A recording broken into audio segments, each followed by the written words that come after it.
Estudié en la UNCE, pregrado Pedagogía en Historia y Geografía, posgrado en la Universidad de Chile, magíster en Ciencias Sociales, convención en Sociología de la Modernización.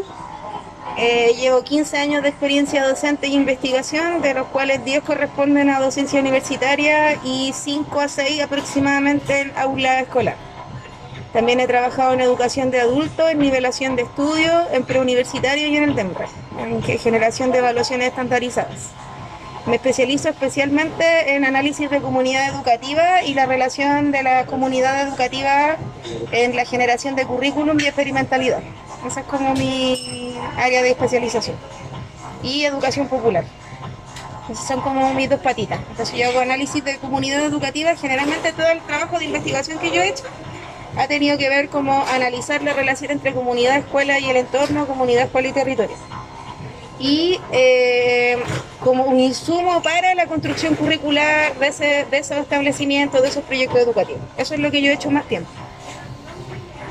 Entonces tengo harta experiencia como en currículum y en el fondo entender el rol que juegan los distintos actores al interior de una institución o proyecto educativo a la hora de definir finalmente cuál es la didáctica, qué es lo que se va a hacer, cuáles son los contenidos, la selección cultural.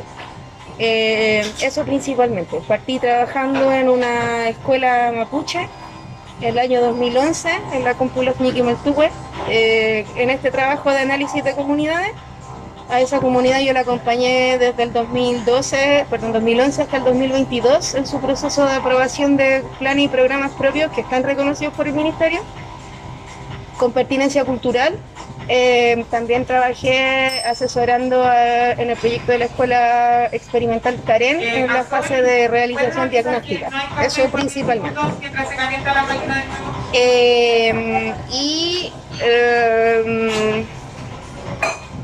También tengo experiencia en trabajo de didáctica o particularmente enseñanza educación geográfica. Ahí está, perdón, te va a quedar grabado. Así que no sé si necesitas saber algo más. No, yo creo que estamos bien. Ya. Construcción. Ya. Si alguien nos está escuchando, porque no sé si en verdad va a ser escuchado por alguien. Las preguntas de la entrevista van a girar en torno a 3 ejes o 3 partes, por así decirlo.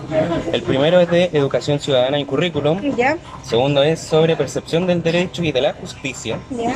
Y la tercera es sobre el caso del INBA y sobre contingencia. Ya. Empezando con la primera pregunta. Ya nos dijo que estudió en la UNCE, el expedagógico. Entonces, cuando usted estudió, ¿había algún ramo o varios ramos que tratasen sobre la enseñanza de la educación ciudadana? No, nosotros tuvimos solo un ramo de derecho. De hecho, mi mención completa es historia, geografía y educación cívica, que era el nombre que tenía o el nombre que le dejó el dictador al ramo, que lo eliminaron en el ajuste curricular del año 2009, si no me equivoco, o antes, eliminaron la educación ciudadana de enseñanza media. Lo que yo tuve fue un ramo de derecho, que fue bien de derecho político, como lo que para ti sería introducción al derecho.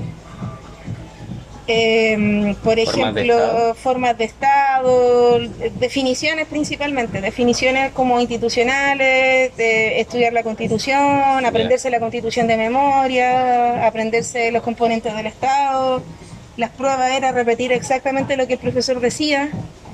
El profesor en clases nos dictaba toda la materia y después nos hacía pruebas de desarrollo donde nosotros teníamos que colocar textual lo que él decía. Y fue un ramo que tuvimos, si no me equivoco, en tercer año de la universidad. Gracias. Ese fue el contexto. Yo sí podría decir que el aspecto como de formación ciudadana lo abordé más desde el área de geografía, porque los profesores de geografía que llegaron el año que yo estudié entre el 2008 y el 2013,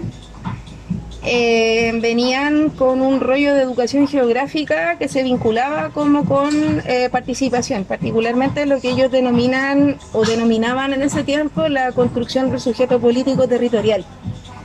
Entonces, en ese sentido, mi vinculación como con la parte más de formación ciudadana, como lo que se entiende ahora, fue más a través de los ramos de geografía humana, que nos pedían una reflexión social que a partir de los ramos de geografía física o el ramo de derecho que tuve. Y también otro pedacito de educación ciudadana lo abordamos en el único ramo de economía que tuvimos, también en tercer año, que el profesor que teníamos venía ligado al mundo sindical, entonces él también nos enseñaba harto el tema como de la relación entre economía, más que enseñarnos economía en términos como lo enseñan ahora, nosotros nos enseñó economía política. Entonces, entendiendo que la economía política es como la corriente que viene antes, digamos, del neoliberalismo, pues es como una economía como en función de la necesidad del Estado, en función de la sociedad, en función de las personas. Él era marxista igual, pues. Entonces como que venía con ese rollo como más de entender como la naturaleza, entendiendo la economía como una ciencia social, no como una ciencia estadística, una ciencia matemática o una ciencia a secas, ¿cachai? Ese era como un poco el rollo que tenía el profe. Entonces este loco como que igual nos introducía caleta como en ciertos conceptos teóricos, económicos, sociales, que a veces son muy abstractos, que no se vinculan con la sociedad, y él como que los bajaba y nos hacía ver, particularmente en el mundo del trabajo, cómo era que esos conceptos se hacían presentes y finalmente impactaban en la manera en que la sociedad se podía organizar, o constituir, o vivir, o incluso participar.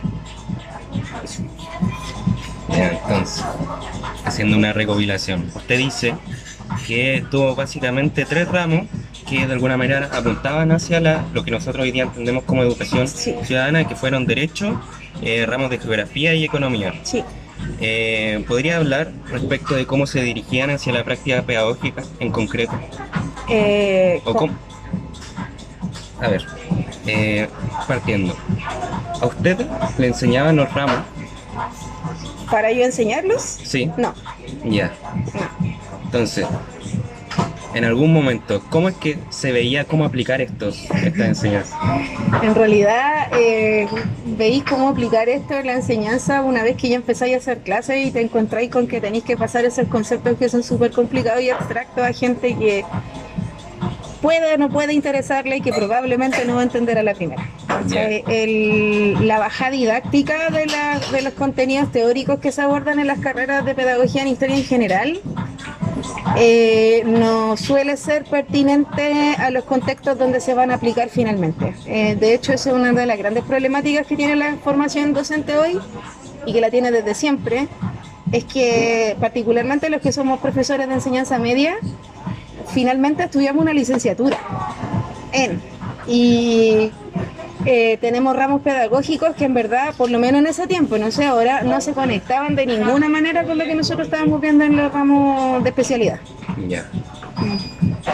Entonces nunca el profe de Derecho, por ejemplo, nos dijo, esto lo van a ver en tal curso, porque además cuando yo salí del colegio, formación ciudadana era un eje, perdón, de la universidad, era un eje dentro del ramo de historia y llegaba hasta cuarto medio, ¿cachai? Entonces tampoco aparecía como una realidad, ¿cachai? Eso fue después, posterior. Entonces ahora sí se preocupan de que por lo menos los ramos tributen a las prácticas profesionales, pero yo también creo que el problema tiene que ver con que la mayoría de las veces las carreras de pedagogía esos ramos no te lo hacen. Y aquí viene una gran pelea que hay en el mundo de las carreras de pedagogía, que es que ¿quién te tiene que hacer la clase? ¿Un pedagogo en la especialidad o un especialista? ¿Cachai? Un ingeniero, un geólogo, qué sé yo. Y hay una discusión al respecto. Hay algunas personas que van por la línea de la formación docente donde en realidad tú deberías tener profesores que te enseñan a hacer clases. Y hay otros que dicen que no, que en realidad la disciplina, y eso es muy común en las carreras de historia, lo voy a acercar. Es muy común que en las carreras de historia no se aborde cómo se enseñan estos tópicos, porque o no se explicite, más que nada, no es que no se aborde, porque se asume que se aprende por el sencillo hecho de que es historia. Se asume que se aprende por el sencillo hecho de que es historia, no porque tenga como una mecánica especial, no se piensa en la metodología, ¿cachai? Bueno, avanzando con la segunda pregunta. Dentro del currículum nacional se encuentran las bases curriculares, que de alguna manera determinan objetivos mínimos de aprendizaje que son obligatorios para todos los establecimientos educativos del país. ¿Usted juzga que en ellos los colegios particulares se encontrarían parejos con, por ejemplo, los liceos o no? ¿Y por qué? No, no es tan parejo, porque los colegios, o sea, igual depende mucho del contexto del colegio particular, porque hay colegios particulares que son de estudiantes de alto ingreso, que efectivamente hay un tema de capital cultural, ¿cachai? Ya ni siquiera tiene que ver como con lo que puede o no puede el colegio hacer, sino que tiene que ver con la experiencia misma que traen los estudiantes. Entonces, por ejemplo, sucede en la mayoría de los colegios particulares que son como más emblemáticos, que los niños o los estudiantes son hijos de profesionales. Entonces, no sé, pues tú podís tocar un tópico de la educación ciudadana y probablemente ellos tienen o un pariente funcionario público o un pariente que ejerce algún rol público o están familiarizados o lo conversan en la once o sus papás participan en las elecciones, ¿cachai? O los papás tienen una opinión política que la expresan, pero cuando tú salís de ese contexto y te vas, por ejemplo, a liceos que están en contextos de deprivación económica o de frentón de vulneración de derechos, esas discusiones y esas conversaciones ni siquiera son importantes. Porque esto de la desidia frente al sistema político es real, po, y donde se da particularmente en estos sectores, porque también ellos consideran que es una lectura que viene muy del mundo popular, que es como de ¿para qué voy a interesar en esto si al final esta gente siempre como que me va a salir perjudicando, ¿cachai? Muy desde la lógica del ellos y nosotros. Entonces, excluyendo algunos liceos emblemáticos públicos y algunos liceos bicentenarios que reciben mayor o liceos con excelencia académica, donde hay, digamos, un énfasis en lo academicista, contenidista. En la mayoría de los colegios, por ejemplo, que tienen alta vulneración, prácticamente los temas de educación ciudadana no son relevantes, a no ser que lo abordéis desde otra perspectiva, como por ejemplo que vean las posibilidades de participación que tienen dentro del propio espacio escolar, que el enfoque que tiene también educación ciudadana, como llevar un poco la práctica ciudadana al espacio escolar.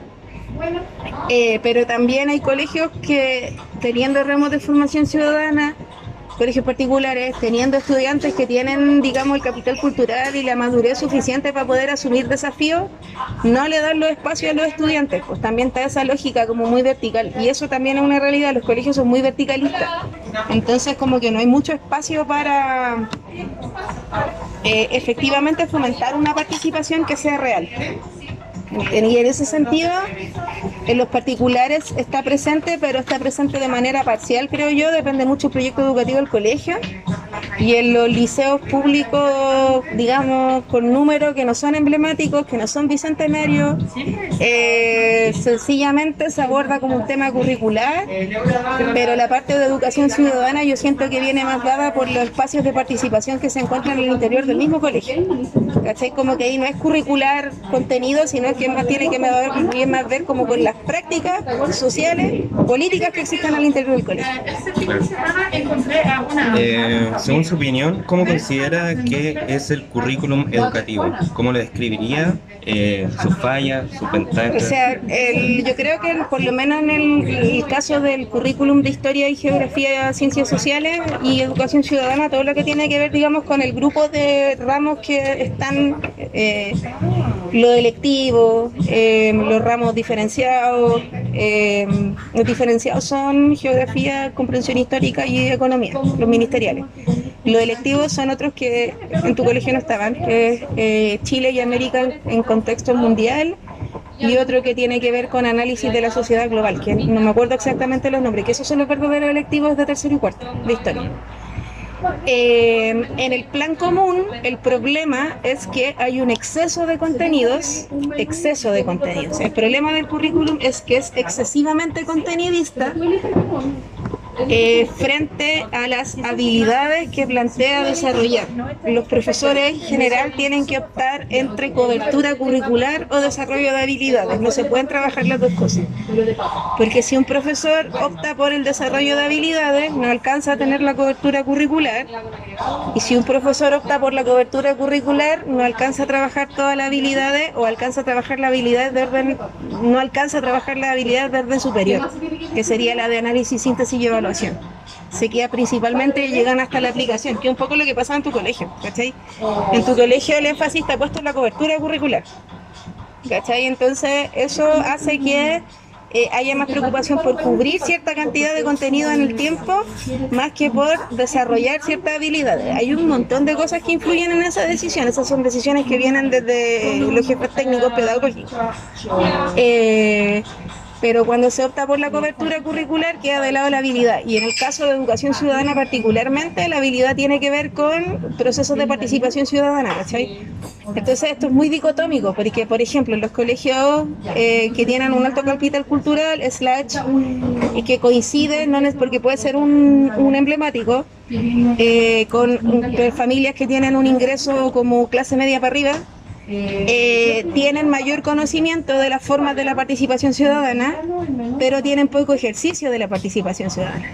En los colegios vulnerables o públicos tienen menos conocimiento en términos conceptuales, pero tienen más experiencia de participación. ¿Cachai? Eso es como bien dicotómico en términos de lo que sucede en la relación entre currículum, ciudadanía y digamos lo que se plantea. Mi opinión es que el exceso de contenido bloquea lo que realmente busca el ramo, que es como en el fondo las ciencias sociales son una manera de entender la realidad, ¿cachai? Y el exceso de contenido hace que estés pendiente de otras cosas, pues como memorizar fechas, memorizar nombres, aprender de tal cuestión, qué pasó antes, qué pasó después, y eso no va por ahí, tiene que ver más con el concepto y otras cosas.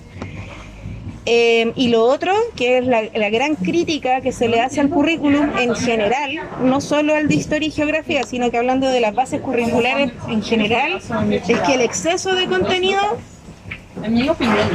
de alguna manera, como que juega en contra de lo que es la pertinencia contextual del currículum, ¿cachai? Como en el fondo. Entonces, ¿qué tiene que ver con el elemento de la pertinencia contextual? Que es algo que también se pide, ¿cachai? Que en el fondo es súper difícil adaptar el currículum a las necesidades del contexto. Y eso pasa en todas las asignaturas, porque el currículum es contenidista, asignaturista, y los contenidos están fragmentados. Entonces, por ejemplo, si tú querías abordar problemáticas de educación ciudadana que son complejas, necesitáis de todas las asignaturas, no solo de historia, filosofía y lenguaje, ¿cachai? Pero hay contenidos que se repiten entre medio de la asignatura y procedimientos que se repiten entre medio de la asignatura, y la estructura curricular no permite que las asignaturas dialoguen entre sí para poder como optimizar esa forma de enseñar, ¿cachai? Que en cierta forma trataron de solucionarlo con las bases curriculares del 2017, que es cuando aprobaron esto de los diferenciados, los electivos que tuviste tú, ¿cachai? Que se supone que esos electivos deberían abrirse para poder lograr un trabajo más interdisciplinar, por último. Pero en realidad en la práctica eso es súper difícil porque ella también choca con otro factor, que es el factor como estructural, que tiene que ver con el tiempo de los profesores. Si tú no le das tiempo a los profesores para que tengan tiempo para planificar y para hacer material y poder establecer los vínculos, no es posible llevar adelante ese tipo de proyectos, ¿cachai? Entonces el currículum es, en síntesis, estamos hablando de un currículum que es excesivamente fragmentado, que está muy especializado, que tiene puestos muchos contenidos y que le da poco espacio al desarrollo de habilidades y a los elementos del contexto para que le haga sentido a los estudiantes. Es un currículum que no tiene sentido. La mayoría de las cosas que uno aprende en el colegio no las recuerda. ¿Cuáles son los proyectos pedagógicos que usted conoce que podrían generar un cambio positivo y plausible dentro de las aulas de clase? Yo creo que hay caleta aquí en los proyectos educativos que proponen una nueva forma de hacer escuela, ¿cachai? ¿Cómo cuál? Por ejemplo, el Colegio Paulo Freire en San Miguel, que es un colegio que está gestionado por sus trabajadores, que ya está reconocido por el Ministerio de Educación, y ellos tienen toda una lógica. Por ejemplo, la administración del colegio va rotando, ¿cachai? Todos los profesores asumen ciertos cargos de administración, las decisiones curriculares se toman en la asamblea de trabajadores. Pero es un proyecto que está al margen porque es una escuela de adultos, entonces donde realmente podía hacer cosas que produzcan un quiebre es en ese margen que te deja la escuela de adultos, la deserción escolar. ¿Qué pasa con el sistema educativo formal? ¿Por qué es tan difícil introducir un cambio? Por las lógicas de evaluación estandarizadas. En realidad, en el fondo, lo que hace la Agencia de Calidad de Educación es que propone ciertas políticas educativas que se expresan a través de un currículum, que en este caso serían las bases curriculares, y para poder controlar que eso se esté haciendo, porque el Estado no puede desentenderse de su labor educativa, a través de la Agencia de la Calidad de Educación, con las pruebas estandarizadas, van midiendo que efectivamente eso que ellos proponen como contenido mínimo obligatorio se vea en los colegios. Y como el resultado de las pruebas estandarizadas va amarrado a un incentivo económico, los colegios que tienen malos resultados en el CIMSE, por ejemplo, que es la prueba más importante en este caso, que son los que necesitan, por ejemplo, mayores innovaciones en términos didácticos, pedagógicos, incluso en la manera en la que se piensan los contenidos, no tienen los recursos para hacerlo. Entonces se enfrascan más como en tratar de subir los resultados del CIMSE. Pero, por ejemplo, lo que está pasando ahora, pues, ¿cachai? Los niveles de violencia que hay en los colegios, que llegan cabros con pistola, no sé, pues en San Pedro de la Paz, la semana pasada balearon un cabrón en nuestro colegio. Esta semana una cabra sacó una pistola dentro de la sala y amenazó a un profesor con la pistola para que le subiera las notas, ¿cachai? Por ejemplo, tanto énfasis en la nota, ¿cachai? Que la nota igual a aprendizaje. Eso es una construcción súper difícil de sacar, pues súper difícil que los estudiantes y los profesores entiendan que una nota no equivale a un aprendizaje. La nota es la nota que tú tenés por un proceso, pero no es lo que tú aprendiste, ¿cachai?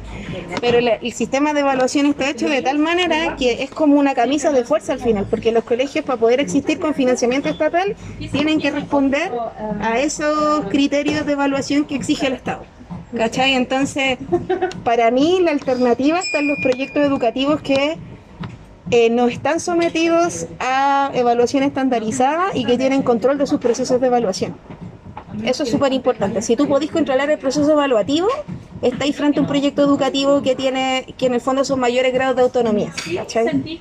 Y ahí tenéis lo que te decía, el Colegio Paulo Freire, la Escuela Pública Comunitaria, la Compulos Miki Meltube, dentro del sistema quizá el Colegio Manuel de Sala, el Liceo Experimental Manuel de Sala, también las escuelas libres del método del Lefebvre-Lever, las escuelas Montessori, la escuela antroposófica, pero por ejemplo de todos los que te nombré, las únicas reconocidas por el Ministerio de Educación son las Montessori. Todos los demás dan exámenes libres, ¿cachai?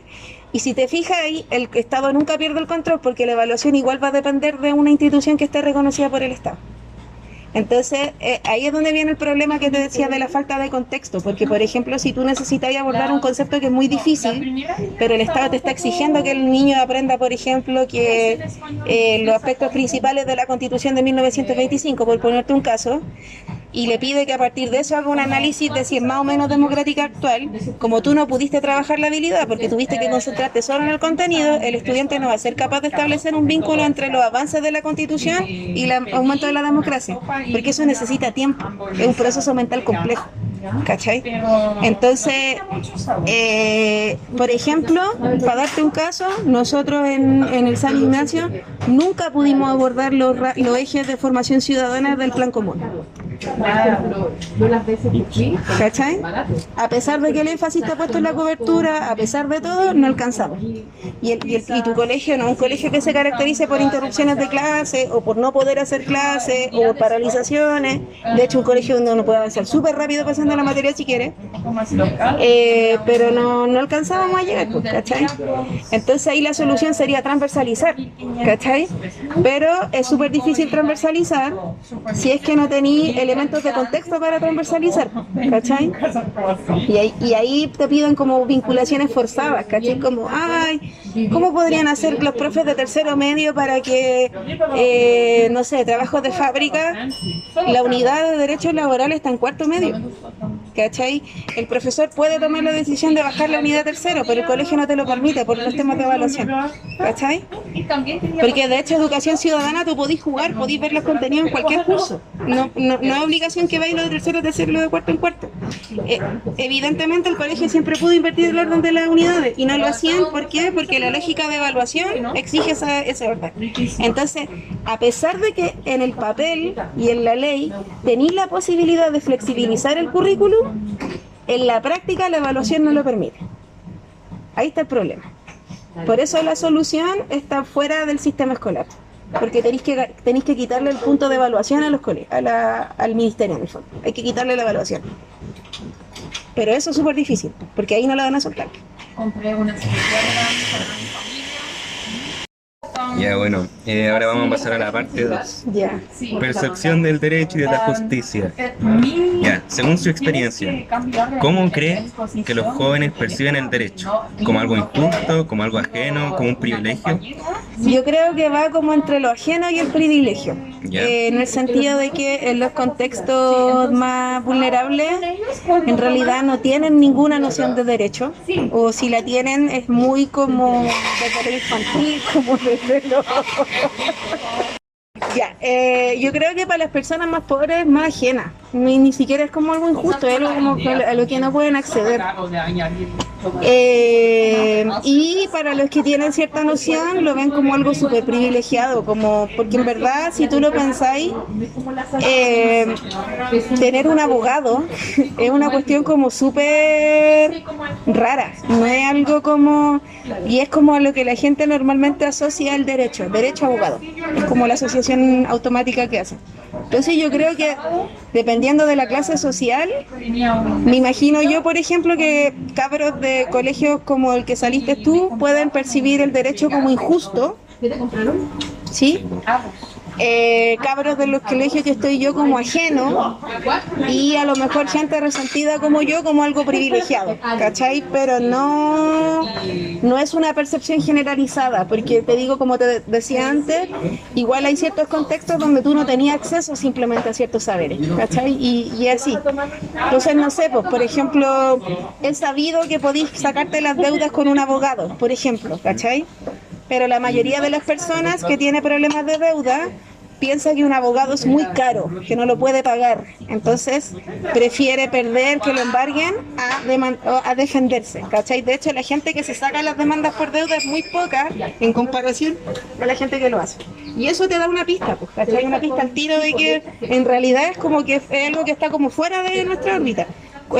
Porque si necesito un abogado es porque o hice algo malo, ¿cachai? ¿Cuándo me relaciono con el derecho? Cuando hice algo malo, me hicieron algo malo, o cuando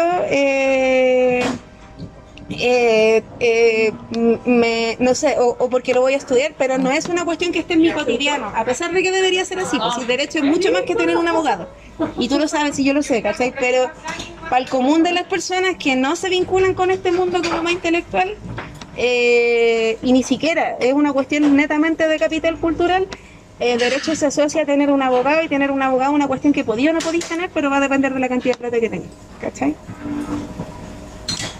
Ya. ¿Usted ve alguna manera de mejorar en el ámbito jurídico estas perspectivas? Yo creo que sería interesante que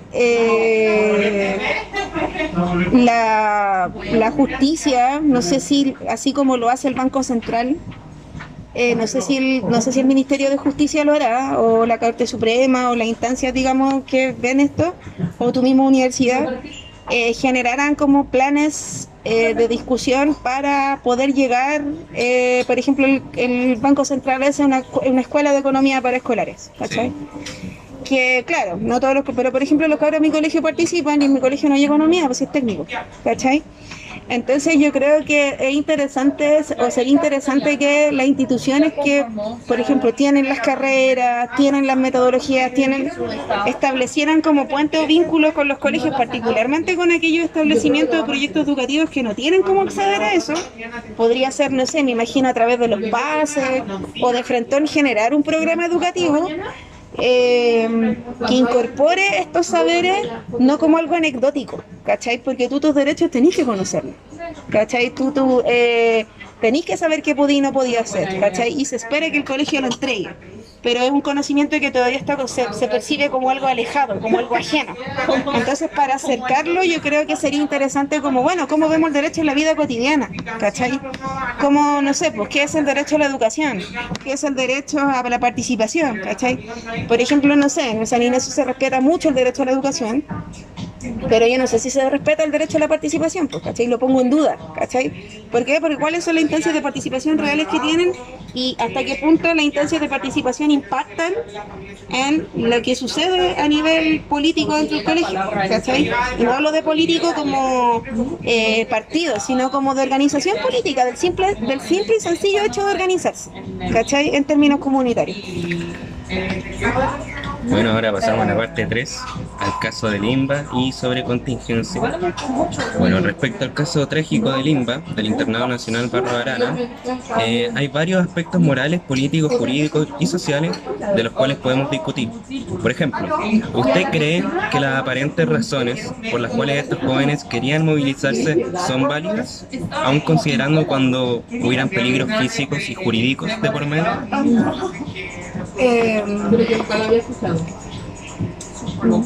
No me acuerdo por qué fue que se movilizaron. ¿Tú tenés las consignas? Ya, porque eso yo creo que es un detalle importante. Es que eran más o menos por lo que leí, conflictos dentro de la institución. Por ejemplo, el 2019 hubo un caso de que dentro del instituto, dentro de la institución, la autoridad habían creado un grupo de WhatsApp para delatar a los estudiantes. Ah, ya, ahora entiendo todo. O sea, mira, yo creo que no me acordaba, porque se me mezclan las consignas, educación gratuita, bla, bla, bla. Yo creo que lo que está pasando a nivel escolar, secundario, en términos de organización y manifestación y acción política sobre todo, como lo que tiene que ver con los repertorios de acción, es lo que algunas personas del marxismo denominan como infantilismo revolucionario. Y yo sé que lo que estoy diciendo está súper feo, ¿cachai? Porque hay como... Yo entiendo que tengan rabia, ¿cachai? Yo entiendo que efectivamente hay lógicas de persecución y siento que es súper válido manifestarse por ello, ¿cachai? Y no es que yo sea no es la formista, porque yo estoy muy a favor de la acción directa y creo que la violencia es un medio de expresión política válido, sobre todo si te están violentando, ¿cachai? Y lo digo abiertamente, o sea, la violencia es un medio de expresión, sobre todo si es un medio de autodefensa. Como un medio legítimo de expresión, entonces claro, como medio legítimo de expresión política sí, ¿cachai? Pero ¿frente a qué? Y ahí es donde viene como el tema de lo que te comentaba hace un rato de la diferencia generacional, ¿cachai? Las personas de mi generación y para atrás habían como pasos antes de llegar a la acción directa total, que la acción directa es como... No es que hubiera una fórmula, una metodología, esto primero, esto después, pero como que entendíamos que cada acción tenía que ver con un nivel de presión distinto y que cuando ya llegáis a las acciones más extremas, como la toma de algo o de frentón, ya enfrentarte a algo de manera violenta, es porque todo lo que está para atrás te falló. Claro. Entonces, en ese sentido, no es que yo no considere, a ver, creo que es legítima el ejercicio político de la protesta, pero que no es válida la forma. ¿Por qué? Porque finalmente los chiquillos de Limba, hasta donde yo sé, por lo que yo conozco, no pasaron, y esto, por eso te decía, una cuestión generacional. Lo mismo que pasó en tu colegio el año pasado, disculpa que lo ponga tanto de ejemplo, ¿cachai? Cuando se presentaban situaciones que alteraban el normal desarrollo, digamos, de la cotidianidad del espacio, no habían instancias de discusión previa antes de la acción, se iban al tiro a la acción. Ah, ya, no sé, hay amenaza de tiroteo, falta más clase. Echaron a la profe Caro, no entramos a clase. Antes de hablar, ver qué pasó, plantear un petitorio, ¿cachai? Pero esa es mi escuela, ¿cachai? Yo vengo de la escuela que primero diagnosticamos, establecemos un petitorio, vamos a conversar, ¿cachai? Que es un poco lo que pasó con nuestra huelga, pues, ¿cachai? Nosotros hicimos una carta, la presentamos, se discutió, se devolvió, volvimos. Cuando ya no había chance de discusión, ahí recién paralizamos. Entonces yo siento... Ya, ahora voy a corregir. No es que la protesta violenta no sea válida, no tiene que ver con eso, pero creo que el proceso de radicalización es demasiado rápido, lo que impide que personas que a lo mejor no están de acuerdo con los medios violentos como forma de expresión política no logren empatizar con la problemática que se está planteando. ¿Cachai? Entonces una persona de afuera te va a decir, dependiendo de su sector político, que andan puro guayando, o pobrecitos los niños que los encerraron y se incendiaron, ¿cachai?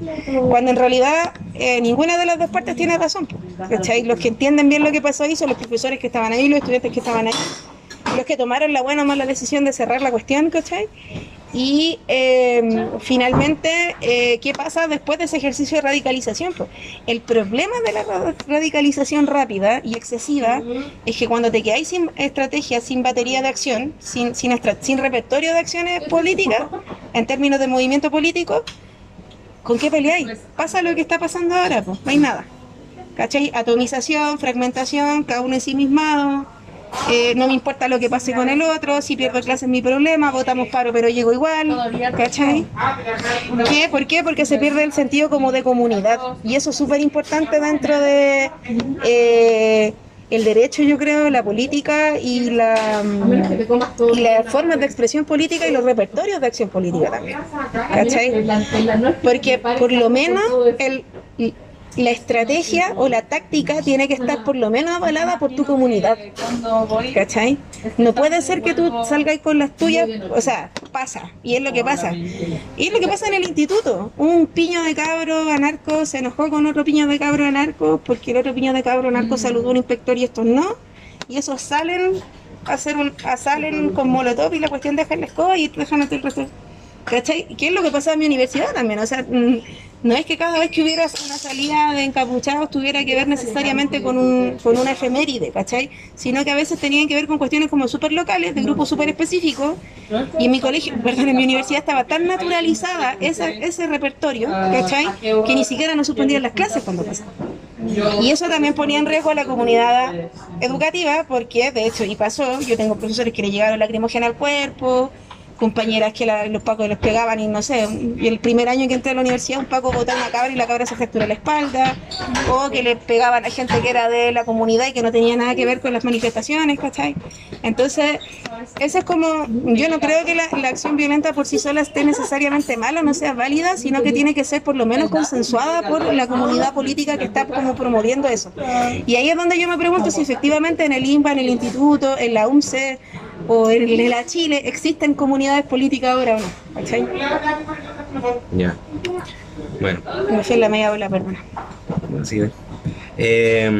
Ya, después de que haya sucedido el caso del INBA, las declaraciones de las autoridades estatales fueron que iban a proseguir con una querella criminal contra los responsables, y posterior a ello los apoderados hablaron de que, si bien es cierto había sido un hecho sin precedente, no iban a permitir una criminalización de los jóvenes. Entonces, ¿cómo evalúa este complicado conflicto entre hacer valer la ley y evitar criminalizar a los menores de edad? Oh, qué difícil. Es que ahí está la tensión que te hablaba, pues, ¿cachai? Por un lado es como... A ver... Lo que pasa es que la criminalización de la protesta tiene que ver con considerar la protesta como un acto vandálico.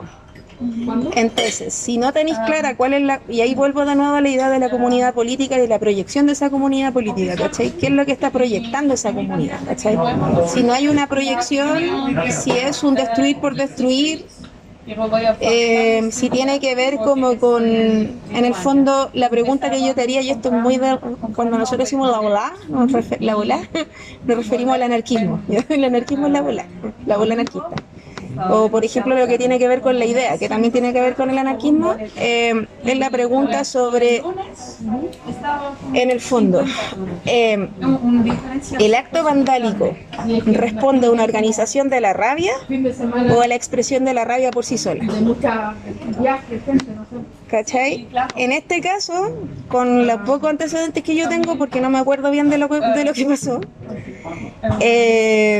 yo creo que hay mitad y mitad.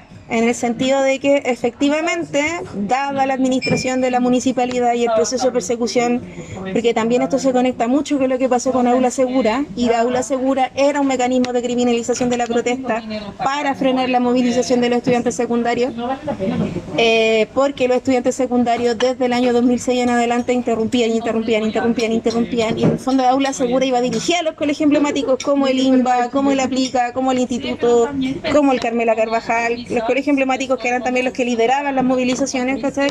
Y que después esos mismos cabros entraban a la universidad y también eran parte, digamos, de las organizaciones políticas de las universidades.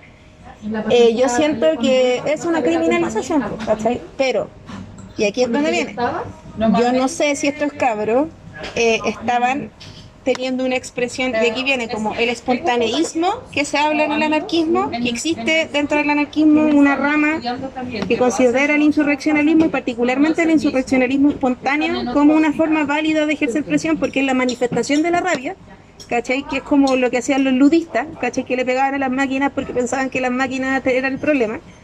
Y por otro lado está la visión como de un anarquismo más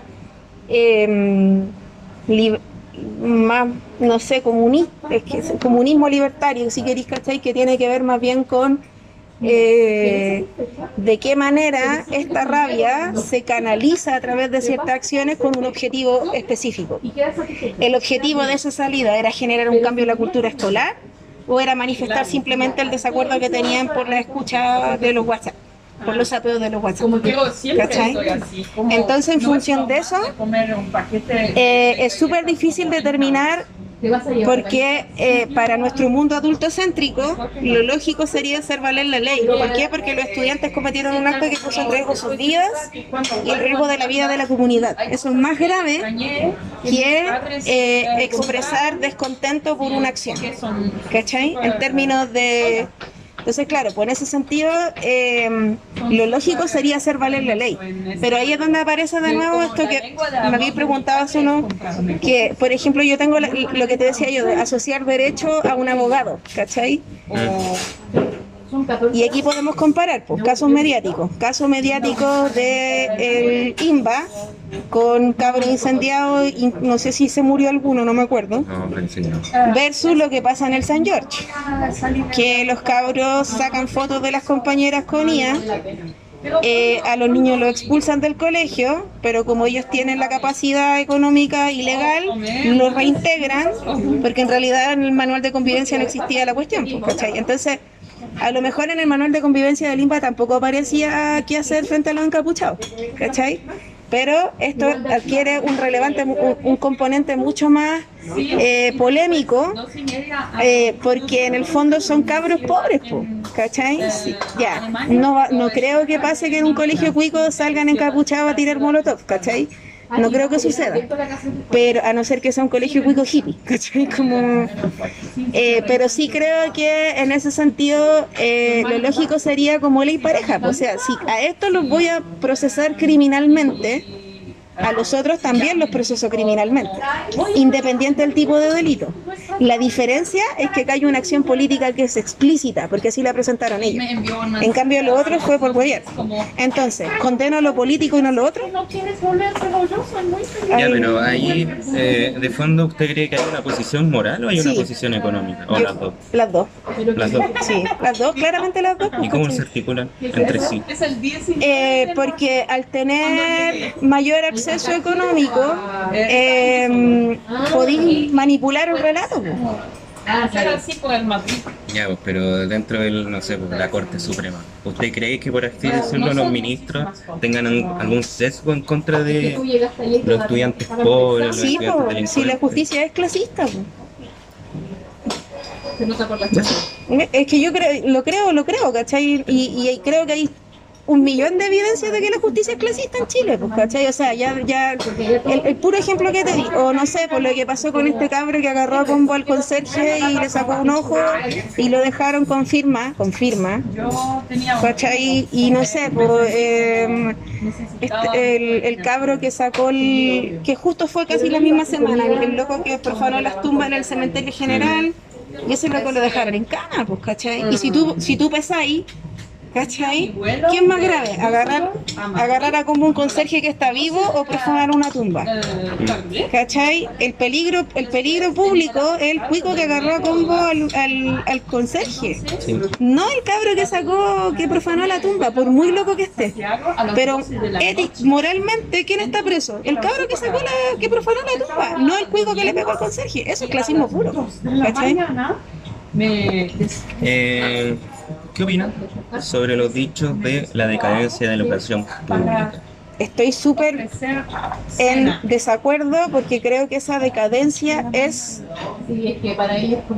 dirigida desde el poder económico, porque no podéis tener una educación pública buena si queréis que la educación sea de mercado. La educación pública tiene que ser mala para que la educación de mercado funcione. Entonces la decadencia de la educación pública la estamos mirando a partir de qué? De que la mayoría de los colegios públicos reciben financiamiento municipal o estatal y esos financiamientos van amarrados acorde a los resultados y efectivamente lo que nosotros estamos observando es que los colegios... Se me olvidó lo que te había dicho. No sé en qué quedé. Ah, sí, porque es clase. Sí. Y no lo digo por ser de izquierda, aclaro esto, ya que va a quedar grabado. No, porque sí, pues sí, o sea, ay, te estaba diciendo algo y se me fue la onda. Por ponerme a hablar otra cosa. Pensó hablar sobre el poder económico, la educación de mercado que necesita... Sí, pues, ya me acordé. Entonces, de hecho, esto lo plantean investigadores del Departamento de Formación Pedagógica de la Chile, también gente del CPIP, y otros actores relevantes dentro del mundo académico educativo que señalan que efectivamente desde la década de los 2000 lo que se ha implementado es una política de reducción de la educación pública para promover y facilitar la educación privada. Y yo creo e insisto que esto es orquestado, ¿cachai? No es una cuestión que pasó. Hoy sí, el mercado económico provocó. No. Yo creo que es orquestado, que es dirigido, que hay una afrenta contra lo público, particularmente ahora. Porque, por ejemplo, si quisieran solucionar el problema de los colegios públicos de Santiago Centro, por ejemplo, es simplemente inyectar más plata y no lo hacen. Es inyectar más plata y contratar más gente. ¿Cachai? Y no lo hacen. Y en cambio se desesperan en echarle la culpa a que se acabó la selección, en echarle la culpa al ranking, en echarle la culpa a los paros, cuando en verdad esos colegios antes del 2019 eran colegios que eran súper activos políticamente, que siempre lo fueron. Por ejemplo, el Instituto Nacional, cuando tenía elecciones de centro de estudiantes, era casi lo mismo que una elección presidencial, o sea, estaban presentes todos los partidos, no solamente partidos de izquierda, que es lo que pasa ahora. Entonces, yo creo que es un abandono intencionado, ¿cachai? No creo que sea, uy, pobrecita la educación pública que ya no tiene recursos ni nada. Porque de hecho, si tú miráis la educación privada para mejorar sube aranceles, ¿cachai? La educación pública no puede hacer eso. O sea, yo te voy a plantear una cuestión. Yo estoy en un colegio que ahora es de una figura que se llama administración delegada, que es público, pero no lo tiene una institución pública, sí, pues sino que se lo entregan a una fundación que no tiene fines de lucro, que en mi caso es la Comedu, que es una fundación de comercio y no sé qué. Y ayer el jefe de UTP nos contó, en modo crítico, no así como para que nos paqueara, que a nosotros nos destinan 60 lucas mensuales para materiales pedagógicos, ¿cachai? 60 lucas mensuales para todo el colegio, ¿cachai? Y toda la plata se va a imprimir, ¿cachai? Entonces ahí tú decís, por ejemplo, ¿cuánta es la subvención que pagan por estudiante? Es súper baja, ¿cachai? O ahora cuando hicieron el tema de los servicios de educación pública, los servicios locales, que es la transformación que está ocurriendo ahora, que no sé si te fijaste que primero la Municipalidad de Santiago y la Municipalidad de Ñuñoa se habían negado al traspaso y ahora dijeron que sí. Y es porque las municipalidades saben que no hay plata para mantener la educación, pero el tema es que pasar a un servicio local no garantiza que la educación mejore, porque la asignación de recursos es la misma, pero se divide entre más estudiantes. Entonces, y ahí volvemos de nuevo al problema de la descontextualización, pues, a los colegios públicos. ¿Quiénes están llegando ahora? hijos de migrantes, ¿cachai? A la mayoría de los colegios públicos. Porque esos son los colegios gratuitos con los que tú garantizas el derecho a la educación de esos niños que tienen ese derecho legal o ilegal. Y llegan a estos colegios y estos colegios no están preparados para atender a la diversidad cultural. O sea, aquí ya ni siquiera estamos hablando de necesidades educativas especiales, que son cosas que deberíamos tener en todos los colegios. Está hablando de diversidad cultural. No sé, yo... ¿Eso es dedo? Entonces duda. Me parece súper descontextualizado, por ejemplo, que para el 18 de septiembre en un colegio donde tenéis la mayoría de los estudiantes migrantes, que es el caso de cualquier colegio público de Santiago Centro, todavía se practiquen bailes nacionales, O, por ejemplo, que se celebra el 18 de septiembre. Si tenía un colegio donde la mayoría de los estudiantes, no sé, son peruanos, ¿no sería mejor conmemorar las fechas que son relativas? Los profesores no son peruanos, son chilenos. Entonces ahí viene todo un tema como de descontextualización, o incluso la experiencia del migrar.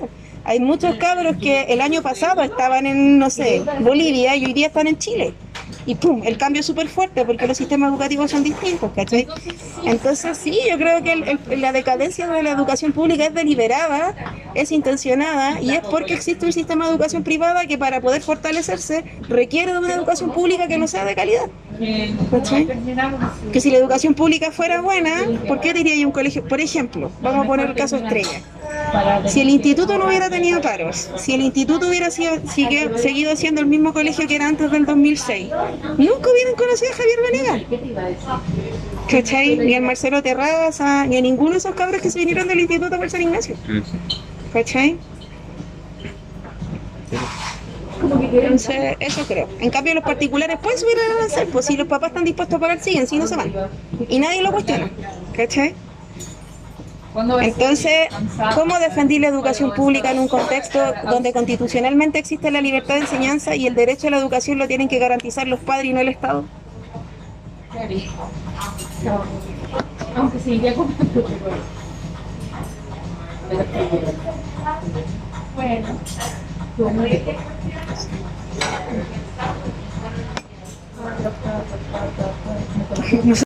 Te voy a contar una anécdota.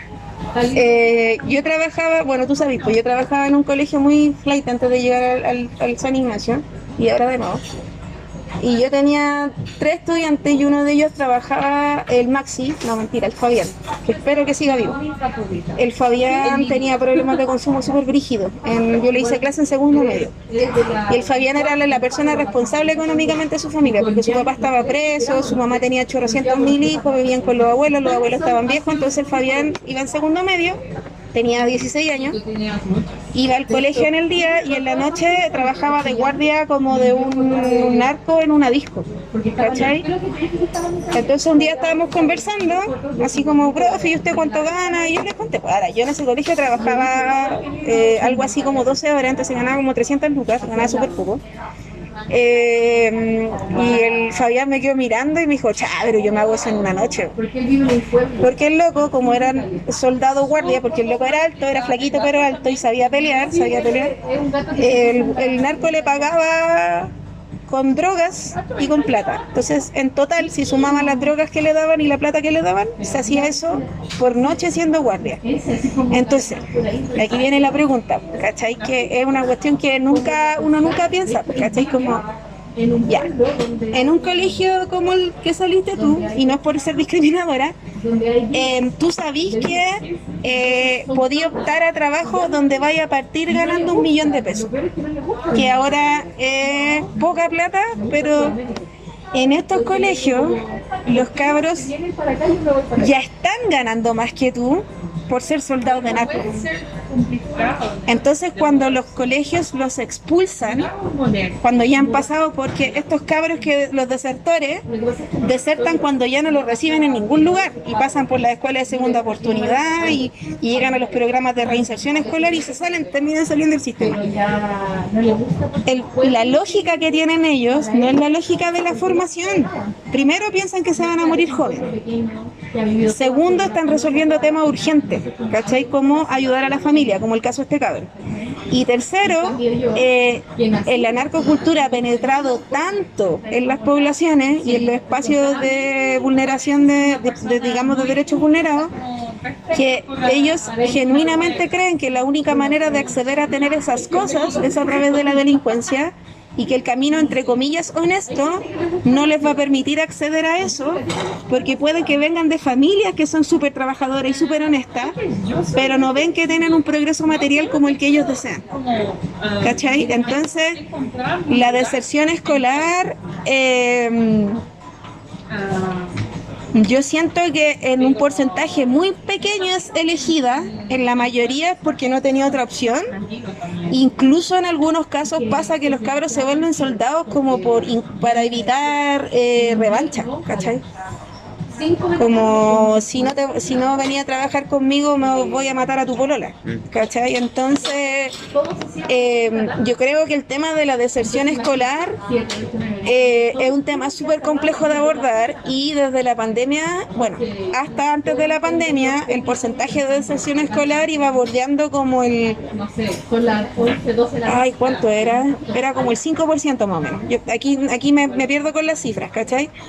Pero de la pandemia para adelante y por eso, por ejemplo, el Estado implementó como todas estas políticas como de revinculación de las comunidades escolares, porque después de la pandemia la deserción escolar aumentó.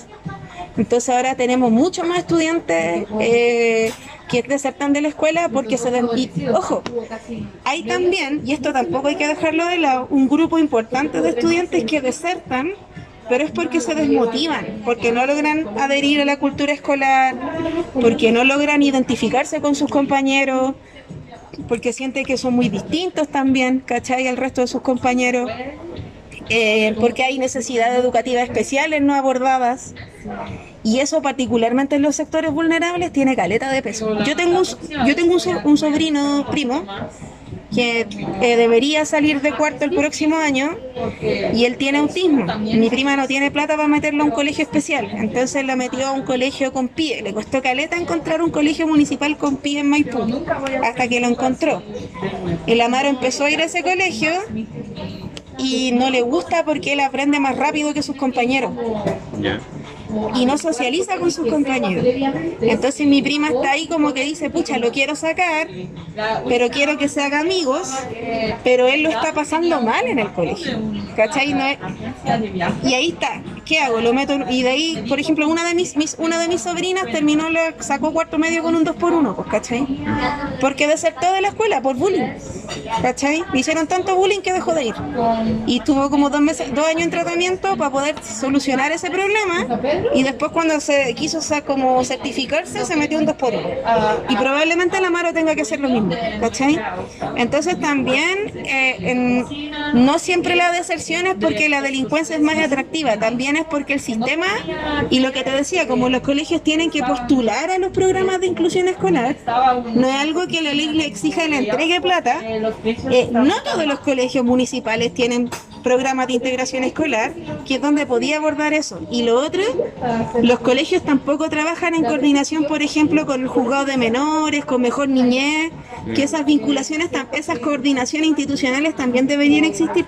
Yo ahora tengo un estudiante que vive en un hogar, ¿cachai? Y tengo que citar a su apoderado, y todavía no tengo cómo contactar a su apoderado porque no sé quién es, ¿cachai? Entonces, por ejemplo, el caso, ella es una estudiante en riesgo de deserción escolar, el hogar debería estar metido en el colegio y no está, ¿cachai? Y mi colegio no tiene pie. Entonces hay una psicopedagoga y hay una cuestión social porque el colegio la puso, pero ellos hacen lo que pueden porque esos equipos de 3 personas atienden a los 600 estudiantes del colegio.